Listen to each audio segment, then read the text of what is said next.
All right, let's get it started. So, question. Do we have too much football? Hear me out before I get slandered by Rico or called a boomer. I'm being serious with this. Roger Goodell, amidst the magic that was the draft in Detroit, people setting the attendance record and us celebrating, hey, nobody got shot. Pretty low bar to clear, but hey, we cleared it. The point is, Roger Goodell unveiled where this is going, which is going to be more football. 18 regular season games played over 20 weeks, not 17 and 18. So that's 2 more weeks, which then bumps the Super Bowl to the middle of February and beyond, in actual late February, to President's Day weekend, where, yes, you would get Monday off from a Sunday Super Bowl. What used to be a joke could actually be reality.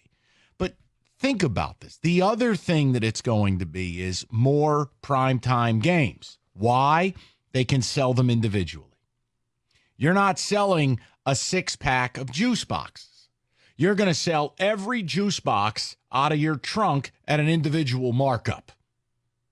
That's a problem because, A, it's going to mean more platforms, more things for you to buy, and eventually it's going to affect you as a Lions fan. Well, I don't have the Peacock. I don't want to go to Amazon Prime. I don't want to go to Doo-to-Doo or Doobie TV or whatever the hell these things are called. The point is, this is becoming too much ice cream. We all love football. That's not even in the offing. No one would suggest otherwise. But guys, think about this. The NFL is what used to be. It started in the second week of September and was done by like the first day of February. This thing is now extended that it really only doesn't have anything going on for 90 days. May, June, and most of July. That's it. It has become a 9-month-a-year oxygen suck. There's nothing left for anything else. And I'll tell you, as somebody who does this for a living, I need football to go away so I can realize I miss it and get excitement back. See, it's too much ice cream. Like, Rico, I mean it. Goodell wanting to add 2 more weeks to football. Right. Well, here's the thing, Mike. Unfortunately, your timetable is off because it may not be ice cream, but you end up getting sherbet in June and July because that's when you get the veterans who get released and cut. So now the news is back out there. And then in July, you start up with the training camp because somebody's going to play in that god-awful Hall of Fame game. All right, who wants more football? Because Rico's killing me. Now we're down to 60 days. Who wants more football? Straight up. Phone lines are wide open. Are you on board with this? And the more primetime games, let me just say this, and then I'll turn my microphone off, and Jazzy Cat in the Cone will take you to 6. The primetime games are going to be on nights I don't need football. I don't need Thursday night. I sure as hell don't need Black Friday. I don't need Saturday. Monday is already fine, but I've already seen what they're doing, and I know what they're going to do now. Oh, we're going to have 2 Monday night games or 2 Thursday night games. Don't need it.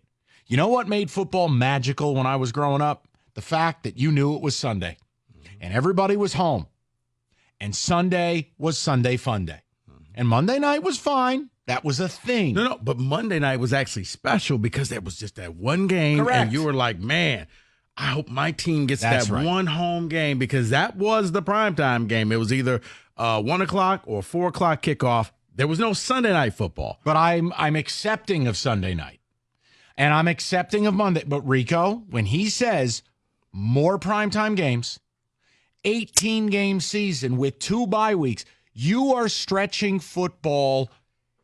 It's too much of a good thing. So I would like to hear from the people on this.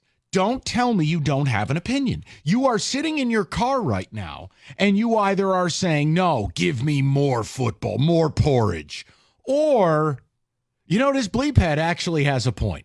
So tell me where you're at with it. Well, let me help you out with this, Boomer. You piece of garbage. I knew it. I knew that's the first thing you'd go to. No. Go ahead. I don't know if I'm allowed to actually agree with this. So, I don't want to give you a Gator-like, response. But Jesus, all because of your Durant opinion, this is going to be a bit all day? All right. The thing that made football what it was and why you love football was because the scarcity. It was only around for X amount of days, and you had to wait, at least 6 days to see your team play again. So it was you get to talk about it. It was the hype. It was all of that. And then, okay, we do the opening weekend. We mixed in a couple Thursday night games, and little by little, it was just that, the drops in the bucket that you didn't realize when that bucket overflowed because it was just steady drops going in there. That's what they're doing by extending the season. It's going to go all the way until President's Day. And you know what happens a week after that? You're going to be looking at the NFL Combine. And then after that, it's going to be all the draft stuff. And then after that, you're going into training camp. That it becomes nonstop. Now, what they're hoping to do, and they should probably take a lesson because I think this is kind of one of the things that killed the NBA. You need to take a break because the NBA at one point was like wrestling. It was like the off season and who's going to go here and who's going to go there. And it was fun for about a couple years, and then we burned out on it. For the NFL, yeah, I'm not into the 18-game season. And 20 weeks. 20 weeks. It used to be 16. Because there is no break. Your break is from the end of the draft. So you get really the month of May off. That's it. So I'm going to reduce your 60 days to 30 days, Mike. Can I add something to the mix here? Fellas, tell me if this is wrong. Look, we all understand the NFL is a business, but their business model is to destroy every other league. And while college football's busy destroying itself, think about this. If you look at a pie, call it a pizza pie that's an 8-slice pizza. That is your time you can dedicate to sports as a fan. You only have 8 slices of pizza, right? So we know the NFL's king. See, I would advocate that the NFL right now is taking up so much oxygen of your pizza. You don't have any time for the other sports. That you don't even realize it, but you have no time for the Tigers, no time for the Wings. Nobody has time for the Pistons. But if you are a fan of college and pro, which is what makes this place so damn magical, it's why I love Detroit. It is why this is one of the great sports cities in America. Think about how many slices of your pizza pie are going to football. And now they want more of your pizza pie. They want more. But see, the beauty of it is, Mike, you can sacrifice because you're not really that invested in the Piston slice. That goes away. Gone. Okay. And for a lot of years, the Tiger slice really wasn't there. Also gone. So now, then you have, for hockey fans, a little bit of a niche sport. So it really boiled down to, it was all about football. But are we turning into a one-sport country? Yes. And here's the thing. Football did something. They went into sacred ground. And I don't think people even realize what happened. They went into Christmas Day. And said, you know what, NBA? They went into Black Friday. No, Black Friday. Yeah, but here's the thing. TJ. Was anybody really clamoring for the Nebraska-Iowa game? Okay. Oh, hold on. Cue the violin music. I was. Okay. Black Friday is about putting up the Christmas tree and college football. But, okay, boomer. No. But Saturday. Christmas Day. Christmas Day was NBA from start to finish. Yeah, not anymore. Your best teams to some people, the season started on Christmas Day. Oh, get ready now. Oh, hey, tell fat ass, get his ass back up the chimney. We're going to be playing football on Christmas Eve now. Christmas Eve, Christmas Day, the day after. We're going to play on Passover. Think about it. We're going to play. I don't even know what holidays we're going to play on them all. But think about this. If New Year's Day happened to be on a Sunday, college football, you will not be playing today. Nope. Play it either before or you play it. That's how we got the playoffs on the 31st, because that year it should have been on the 1st. See, you guys are leaning right into what I was going to say on this. I love the NFL. We all love the NFL. Nobody's arguing that. But when they stepped on Christmas for me, That was always get up and watch NBA basketball. And you were like Jordan staring at the iPad in The Last Dance, and you took that personally. I did take it personally because I'm like, I can't watch my basketball because I have to watch the NFL. I don't want to have to watch the NFL on Christmas. Think about what you just said, though. Hold on. Work with me, guys. Quote, because now I have to watch it. See, the beauty of football is you didn't have to do it. You yearned to do it. We are making a transition now to a point. Look, greed has overtaken all sports. We have totally lost cabin pressure. But the NFL knows we're eating them all up. But guys, think about this. It's May.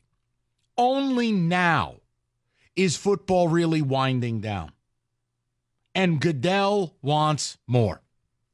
You know what I like about the Lions? They play Sunday at 1 o'clock with a couple of night games that are special to us. Goodell's plan, night games won't be special. They won't. Especially when you got to go download Kenny Cott TV to watch it or whatever streaming platform you have to download. Like, it's just, I admit it. If I'm an old person, say it. I love football, but we've reached too much ice cream. And the next steps they're taking, Rico, I can't. Look, it's part of what's hurt college football. Here we go. Forget about NIL and the portal. What's hurt college football? You're playing 14, 15 games. It's too much. Matching was fun when it first came out. To sit there and say, okay, Tuesday night football, all right, that's different. You know? That's cool for 10 minutes until you realize, wait, I'm watching Eastern versus Ball State on a gray field. Nope, not doing this. Not doing this. Because for college football, it's the same. It was okay. The occasional Thursday game. They would then never play on Friday. Not special anymore. Tell them all about it. People want to talk. I'm here for it. I'm not offended if you just think, Mike, you've lost your marbles. I'd love some of my older people to call in, even though I'm only in my 40s. Hey, Mike, I remember Dutch Clark. No, go ahead. Number 7 for the Lions.